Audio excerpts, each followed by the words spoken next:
Although the Finnish economy is beginning to emerge from the downturn, the economic outlook remains cloudy as the government holds for its budget session this week.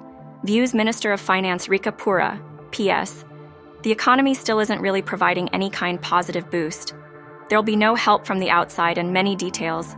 The well-being services counties being by far the largest are increasingly desperate, she stated last week at a meeting of the Finns Party parliamentary group in Kouvola, according to Helsingin Sanomat. The ruling four-party coalition will convene to thrash out its budget proposal for next year on Tuesday and Wednesday.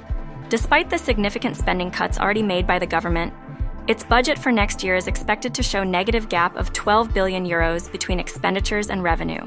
The social welfare state has become extremely bloated, concluded Purra. The tax-funded bubble is much worse than I thought before taking on this job. Do taxpayers really have to pay for this too? I often wonder in my office as people under the window are marching, screaming, and threatening, sometimes for a reason, sometimes just for having to give up on yet another achieved privilege. She also criticized the opposition parties for failing to offer feasible alternatives to the spending cuts they are opposing. Jani Mäkelä, the chairperson of the Finns Party parliamentary group, said the Finns Party must be in the coalition government primarily to work toward its own objectives and fulfill the will of its supporters. While he lauded what the populist right-wing party has accomplished in the coalition, he viewed that it has to continue developing tools to promote its objectives in the best possible way. He also pointed to mistakes the party made while part of the coalition government headed by Prime Minister Juha Sipilä, Center.